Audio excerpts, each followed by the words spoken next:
production. Sorti à plein. Laissez-nous le temps. Donc, nous avons dans la fièvre.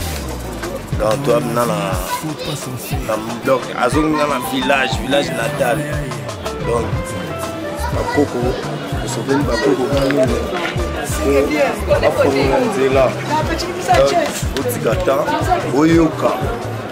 Boyoka, bon. La boutique est tout le temps, donc on a le bord au sommet, Boyoka.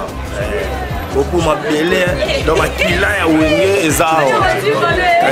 Donc les wenge on a Boyoka, on a le bord. Boyoka la bord, rien à dire.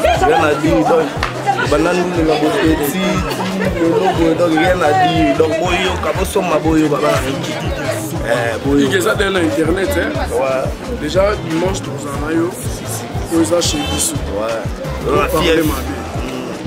Sortie officielle de l'eau, Paris, des gens, je m'appelle, c'est bon. Après, c'est bon, nous avons l'ambiance. Ma belle. Un petit cancon, il fait dans la Pierrot les Blancs. Pierrot les Blancs, Bruno Matad. Ambassadeur qui jabronne. J'ajoute au Luamba.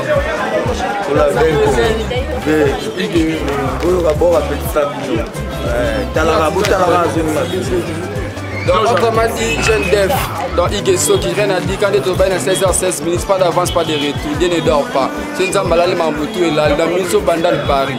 Bino Boyebi, en tout cas, pas la parade direct des trésors sautés, Bino tout Boyebi. Album la bleue là, on doit savoir, on doit comme il faut, Mamboudé Bandi. Rien à dire. J'ai.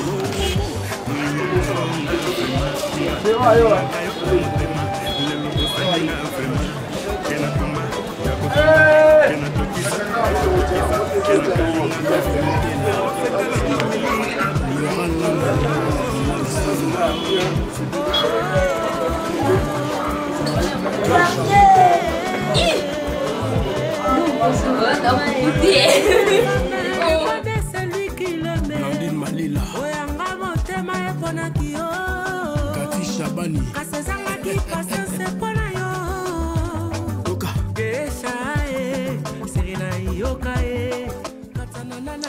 Bonsoir à tous. Bonsoir, plus fort que ça, bonsoir. Bien. Ce qui est plus important, nous savions la raison de notre présence ici ce soir. Comme je vous ai toujours dit, que la République démocratique du Congo n'a pas que richesse, le diamant, le cuivre, l'or, mais aussi la République démocratique du Congo a des personnes qui font la fierté et la force de cette grande nation. Et ce soir, puisque nous sommes la mer et le centre de la musique africaine, nous soulignons qu'un artiste qui a vu le jour depuis, mais aujourd'hui s'est décidé de venir faire sa carrière ici, dans notre république qui est la République démocratique du Congo, à travers son album, un album qui fait fureur au moment où nous sommes en train de parler au niveau de l'Europe, qui a pour titre Black House. Nous allons d'abord devoir vous remercier parce que vous qui êtes ici ce soir, vous aviez honoré cet artiste et parce que vous voulez que cet artiste puisse faire la fierté de la République démocratique du Congo qui est notre nation. Alors, nous allons parler de cet album qui est Black House. La première raison de ce titre, c'est question de vous dire que l'artiste est un amoureux de cette grande nation et puisqu'il aime sa culture, puisqu'il est noir, il a permis à ce que Black House est à la disposition de Bino. Alors quand on parle de Black House veut tout simplement dire Nalingala, Ndaku, ya mwindu, soit toloba mwindu, peut toloba molilité, Ndako molili ou soit mwindu, n'est bozolinga, boué bango davantage, donc ça dit Black House. Et c'est cet album qui vient de voir le jour aujourd'hui. Et album ango yango ils ont frappé dans niveau mikili et ce qui fait que lelo na cadre ya album ango tolingaki est à la sortie officielle d'ango parce que qui les a m'appelé et bakino et étant donné que Yemoro asa un vrai Congolais et puis pire encore un habitant de Bandal ne va dire Bandal c'est Paris n'enge balobaka Bandal les a place soit belé vandi donc on dit tout simplement merci et bienvenue à l'album. Alors tolingaki télégram place mususu na Liban na moko ezo salema déjà donc au niveau à Paris, Bruxelles, Batubazo célébrer déjà sorti album. Mais ici à Kinshasa, tu préfères que ça la peine na Bandal. Donc Bandal, Mabele et artiste Nabiso Hugues, ceux qui ne veut pas aussi avoir de pseudo. Mais avant que Zabiso Yemoro personnellement mais avant que tu aies un détail, nous allons commencer à battre Banda vraiment à Belé, à Monenezala, bateau à Banda Pena Masolo, bateau Baby Hugues, ceux qui personnellement, en tant qu'artiste congolais, n'a qu'à il a sorti officiel album. Mais là, on dirait. Batou Baza au niveau CP n'a sorti l'album à monter parce qu'on n'est pas là, on ne sent pas la chaleur, vous n'êtes pas là, c'est pas pourquoi. Alors nous allons faire appel d'un grand monsieur, parce que lui c'est un grand, il fait partie de la famille Kifaya, et quand on parle déjà de la famille Kifaya, Bandegonion so Baza Bayebi, la famille Kifaya, c'est la famille Banani, pour Hugues Soki, l'artiste. Fierté, richesse, il y a une moitié du Congo et puis force, il y a musique, Nabiso, c'est vrai qu'à ça, moi, on a pote, mais moi, on a bandal dans solo. Avant d'aller la venir, star, c'est la fierté, il y a musique congolaise. Alors nous allons faire appel très rapidement, il est né, grandi, hein. Nous faisons appel très rapidement à ses membres, en tout cas, de cette grande famille qui fait. Peut-être pour un petit message, hein, en attendant que Bandegono soit Kendagenda. Oncle, s'il vous plaît, pour rapidement la 4 gars à Yacha. Ah, Yacha qui fait. Yacha qui fait, en tout cas. La 4 gars a sorti l'album, je crois que l'album Black House c'est à Kinshasa, album Black House c'est à République démocratique du Congo, et yo kanisi boy non pour l'album. Bonsoir. Ah, bonsoir. Black House, Zali à moi, la Biso et Soki, donc c'est mon fils à moi, mon neveu, Toubakle Bafleur Belé. Donc, Banoko Nae, Bazali et Belé, Darolo Bawera, Bajibé, Bakijabron, Pascal Kapongo, donc sont nombreux, donc Bapichu Kifaya, Bapoupé Kikela, donc Bazé Belé vraiment, donc Taliban Nelly Bomei, donc Bazali et Belé, Basafou Santa, donc plein de gens qui sont là-bas en Europe, oh, il y a dit moi, on a pu surtout soutenir donc, en tout et pour tout. Donc, ma mère Bius, en passant, bonsoir, bonjour, tout soutenir moi là vraiment, même Yomoro Papa Naye Patogi, à Janisoki, donc Marie Paul, donc vous allez Belé, tout soutenir moi, on a plus de autant à Bakombo, donc vous allez Belé, donc Yali, ma valise, Blaise, Mavungu. Jean-Marie, Toubajira, Dobari, Pelé, donc G8, Youssouf Onyumbe, Pablo Kimpedi, Dosté, donc Bazali vraiment Pelé, Petit Nanga, Janji Goluamba, donc sont tous nombreux là-bas, donc on est toujours ensemble, tu vas aller se souder par la bandade, donc soutenir moi, la Biso Hugues Soki, avec l'album Black House. Monsieur qui est déjà. Ouais, mais la minute là, c'est vraiment la carrière. Tu es d'accord? Oh, dégâts, petit à petit musique, dégâts.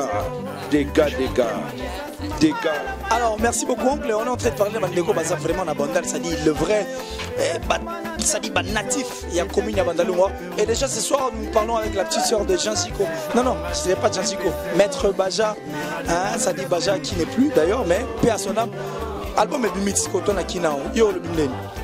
Bon, Lilo Bananga vraiment ça son moza makasi parce que nangunga on est dans loba banda les a poussés, dibabo maïsa à terre parce que depuis génération Wenge, parce que nous sommes dans la génération Wenge, nous sommes dans la génération Hugues Soki. Depuis Wenge vraiment, honneur one et ça l'a vraiment le soutien. Dibabo me comme si à venir me rejeté. Mais par contre, nous avons vu les lots qui sont d'œufs. L'album n'a eu un cano Black House. Aïe, sous la moussa, les sous le logo Bakoko Babosana. Donc, l'amour qui est à des gars, n'a eu besoin de minute et à plaquer parce que qui les a poussés, Banda les a poussés, Dibabo va confirmer. Des gars jaunes d'œufs, donc ma fleur est belle quoi. Biso moko pena ba petit naie, ya bo mwana ba petit naie confirmer bo mwana to dimi yango donc ça veut dire kin mo mendimi. Trop ya rolobe ezati. Wenge et côté génération X Black House des gars. Comment zo yoka déjà? Des gars, na biso to zo yoka ngoti to zo yoka non comprendre te vie na nganda ko nyakoti. Nganze mo tiki za ka piro le blanc. Ngabo ko petit naie na sentir mikusa moko na nzoto na yoka te depuis génération Wenge. De la capture les black il y a des gars. Tarabiso va pétiner ton dimi, ma belle dimi, ma pauvre, ma solo lit. Donc des gars, une semaine plus tard, bon, mon abisso les sous des gars. Merci. Je crois qu'on est en train de continuer avec le tour de la salle. Peut-être faire interviewer les personnes qui ont. Ah, ça c'est une bellissime créature. Mais déjà avant que ma solongue et Bandangana il y a un débat, qu'est-ce qui se passe quoi? Bah, Azak collègue. Ouais, bonsoir. Bonsoir. Sortie officielle, l'album Black House. Un petit mot peut-être pour l'album Nan. Merci Mbote, na ba internaute nyonso ba la nation na monde, c'est-à-dire que na pesi Mbote comme na Tatiana Osango, cher Tatiana Osango. Genre na leli. Ça dit pendant na vanda ki awa na lela na disque na simi na maboko Pierrot les blancs. Kindaki, c'est-à-dire que royal ambiance bosombarara. Bolo baloba tolo baloba mingiti to ebisi bino ba ebola na biso libana donc bosomba disque et bozala désuté donc biso ne toza en sortie officielle ça dit kudia kumela ça ne na loba boye malili ekotanga na matama na misu tina ba genu na munoko ya mweti na kana bimisa. Merci na ba poste nyonso bo osenga ja plaisir champion ma bouche na obi et bon retour vraiment na yo. On signale que c'est la meilleure semaine. Isaka vraiment merci beaucoup et naibisi no rake bosomba dit c'est quoi nyo boto en micro. C'est la petite soeur de ma gauche quand même. Ouais, la petite soeur propre des champions. On est balega va mettre regarde ni baza. Sinon vraiment Tobi Dimba Boma hein donc Dimba Boma et Boti Suki Soki. Ti beaucoup tous on continue dans la cadre ambiance ouais dans senti que moi chaleur et makasi. Présent ceux qui touchent la course à gagner de Lubaki, pas d'avance, pas de retard. 16h16 minutes, depuis depuis 16h. Je suis bébé japonais porte-parole privé de Ige Soki. Dans matin métro, matin avion grâce à Ige Soki. C'est dans mon avion, dans mon métro, dans la table bien, dans la boue, grâce à Ige Soki. En tout cas, merci vraiment mon boss. Album, on a présenté Binomo Bomona.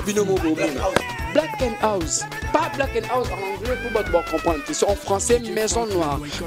Pourquoi Maison Noire? Tu peux préférer vert, rouge, tu peux préférer noir. Tu peux préférer le style et Sika. Cameraman, ça va, il mange. Comment on noir. Ça c'est grâce à mon vieux trésor Soki. Il y a un CP là, on a vu le bon là, c'est un impact à danger. Donc CP, il t'aurait remercié d'avoir de bandal. CP là, il y a Soki, il y a ma belle na fiat nae. Il y a bien, ma mère, ma solo li. Donc ça fait un référencement au temps normal de solo li, de CP li. Donc Talaka. Le moment album, il faut péter fort, en tout cas Pierrot les blancs, Chamon Belen, et ça la malanté, parole de Sousa, bien mon boyebi, dans direct de Parigo, Nabi Kebaïk, Trésor Soki, Roger d'Acosta, Idriss d'Acosta, Venanga sans oublier de Barara plus Kewa, Guillaume Boyebi, Ige Soki, Alobi déjà vraiment déjà bandit, donc rien à dire. Merci beaucoup, j'espère qu'on t'entendait parler de Bandal. Tu aurais pu voir les sous-outils de Marcel à fonder. Oublié, on se repose dans la idéologie, tu te reposes dans la. Le fondé Didier Marcela, Binomo Boyebi, j'ai même moral. Merci beaucoup. Alors, on continue toujours avec cette ambiance. J'espère que rien n'est encore à Yaomo qui m'a micro. On retrouve lui-même l'homme de Black House. J'espère que Enem Darobeta Souma Solango bien que les gars vont côté sur Bande comme ce soit album est bien à Kinshasa. Donc quand vous êtes autour qui s'y en a aussi Milengo Wapi pour Bandal le Zala tombé Kinshasa et représenté du grand Mumba ennemi Black House. Mais ça non nini. C'est ça on va boulot le travail. Au fin de l'autre est là. Quand tu aimes bien ton travail, tu le feras bien et puis on voit un résultat. Black House. Black House, c'est Zobangisa. Ah? Zobangisa, fort. Zobangisa, oui, Zobangisa. Mais la structure musicale, les appels à but, ça a un sens. Car pas na positif, ça dépend de mutu mais on reçoit Zouara. Et tant qu'on a mon yo, comment on a yo, n'a pas faux, on a dit. Non, moi, c'est vrai que l'album est subir plutôt participation d'artistes et belé, mais te voir comme ça et la voix que tu sors, je sens que Bazap n'a pas de. Le monde est grand. Tous ces belés dans le monde, mais tu auras à deux. Donc, moi, si, dans le bal. mais na moto ebele. Donc voilà peut-être que nous avons moni wana mais on a Ige Soki et Konda Jaune d'œuf patron house.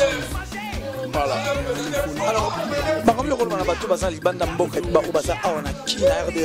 Congo par rapport à l'album, qu'est-ce qu'ils peuvent attendre de toi? Un travail bien.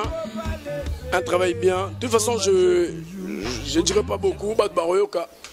Tout ce qui est un peu moins temps, au moins des gens bien se tenir. Tout ce qui est en temps, donc normal. Alors Black House, ces titres, pratiquement, Barty Sebelo va participer. J'espère que ce bio tanga tanga bon temps nous robot sana et au sala ma belle parce que on tête farté ba sali qui ba masuma pierre na bon album. À travers la maman sangai ba CNN na yembi Binda Bass les Bukabuya Pati Bass Kilimanjaro Abwaki Chamberton. Oh, bah c'est moins belé. Et là, ma bagagejo, ma fille la Jens, voilà. Bah tu veux dire c'est belé, mais en particularité, c'est vrai que Black House tu m'as il est moins peu, mais nous disons moi Pierrot le blanc, ça frappe pas. Ce qui nous dit tout ça bêta les zones. Non, le bâtard il fait dans les blinko. Bah parce que maman oui pendant une minute, c'est bon, il y a Bruno Matadi. Hein? Serre dans la Get Moma. Blandine de Souza Wechi à Paolo. Aboula Boula Guéré, Jean-Chico Luamba. Viens à ma belle, le 16, Tozoya bientôt. To fête Bebuna. Blandine de Souza à Paolo, Guéré à Boula Boula. Ici Jean d'œuf. Jean d'œuf, mais qui ne le blanc moi trop? C'est la toute dernière question en tout cas avant que tu côté Maramsous. Mais yo, bah je vais vous belé, mais yo préféré le 16 2016 na 16h16. Ça dit bah si à moi trop, si on a une marque de la bête. On les a dans Congo. Il est là l'obit. Ailleurs ça fait pas peur, c'est de date comme tout le monde. Voilà. Voilà dans Congo de tout le monde. Il y a ce qu'on a l'album est pour tout le monde. Les Ivoiriens. J'ai beaucoup d'amis ivoiriens. On est d'ici, mais on est d'ailleurs aussi. Tu vois, j'ai quitté un peu de pays un peu trop tôt. Hein? En passant Michel Lorenz. Hein? On n'a pas que des amis au Congo. Donc, merci beaucoup à toi. Et je crois que l'ambiance continue toujours, surtout avec les Renos Bazar. Un petit mot. Bah, mais je crois que Chitan ne veut pas parler. Bonsoir, madame. Bonsoir. Bienvenue. Hein. Merci. Le big album est Milelo. Oui, je sais. Et quand on parle de l'album Black House, Yomoro déjà en tant que fan de l'album au le Bénin. Ah, ne sais pas trop. Nayoki déjà. La senti donc d'abord char de poule d'alerte donc la première son. Donc la CPL Makas. Mandimbo Betia. Mandimbo Beti. Il est intéressé au plus dans cet album. Mon examen est différent quoi. Et donc intéressé à Makas c'est Perrault des Blancs. Perrault des Blancs, c'est pas casse que le. Somosuka. Alors un petit message peut-être pour l'album Nabato Bazo Lingabayo. Le message non plus c'est ça juste que Basomba CD Bayoka. Basomba disque Bayoka et va soutenir encore une fois de plus.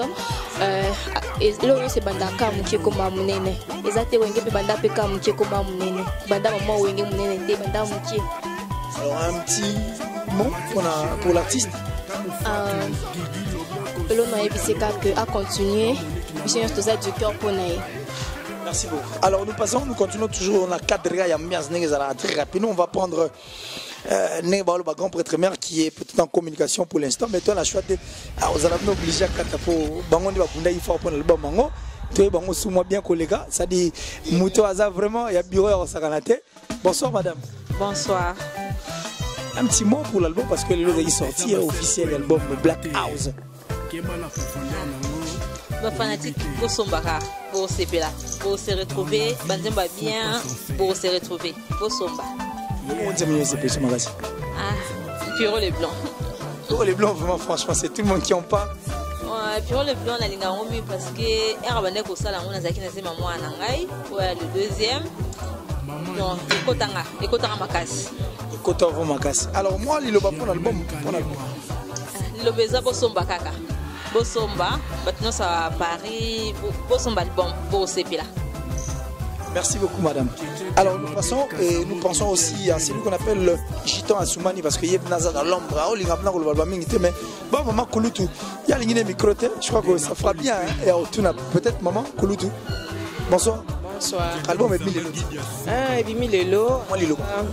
Bon, tu sais, Peli, tu as sorti album. Dès que l'album qui est le 16, na 16 heures, donc tu es pour nous soutenir, quoi. Donc tu es pour nous soutenir, et puis nous surtout, nini CD wana, donc ceux qui ont la capacité de recevoir mon poste qui, mais maintenant koyoka, donc ils ont vraiment, oui, na sina yoki ango, et qui toko makas, donc elengi. Donc elle est vraiment et caresser fort. Alors nous allons prendre les bras droits Wilco. Ah Wilco, très rapidement peut-être moi le Bamouké pour l'album. Plaisir à toi au album Igeso qui dans à Paris, dans la Kine Bolo album. Le niveau artistique il travaille ça bien. Ça va Mingal Bayater. Plutôt qu'au album c'est bon de regarder déjà. De ce pays de travail artistique bien, de ce pays de vie Ramazani. Toi sur solo on a Messi pas la Paris à mode na pesika manimanzi venanga manimanzi fin vedemos de moi à Londres basali a fait un album ils sont dans bien kitoko et ils ont codifié bateau bosse pela moto boyo kara album. Merci beaucoup. Ouais, merci. Alors, oncle, j'espère que dans la cadre ambiance, tu es là, micro, la piste mais d'ailleurs, peut-être pas un petit message pour l'album. Moi, rapidement, Ndevmo masolo ali masolo teza carré état que moi non de supporter moi à 100%. Si tu vois ça biso ça ibolo na butu. Oui, tu vas ibolo bino si tu vois ça les obangi. Ah, c'est obangi ça pas anglais. Si tu as visité trop, ça va bien ça musa na butu. Les ara Congo, et l'homme a changé, ils ont des petits toujours kitoko. Merci na butu. Ouais, mais la butu les obangi ça. On est en famille, biso batata to sali na butu. Donc to tikeli bino sikoyo, boyoka parce que Hugues Penda taka jaune d'œuf a sali vraiment boulot. Merci. De loin PDG Azakuna Zoyo Trésor Soki, donc c'est bon. Ben non, mais je salue mon frère Trésor Soki, le PDG. Bon, toute la famille Soki, pour toi derrière moi on a mis sur Hugues, donc c'est bon.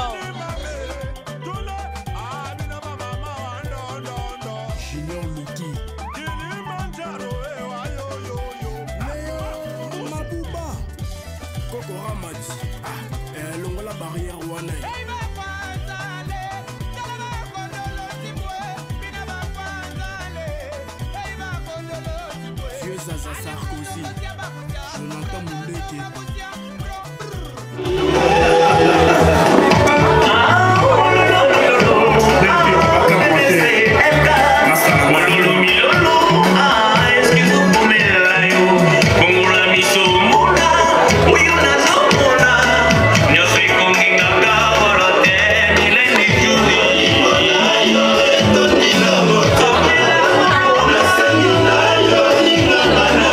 Solo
Choko.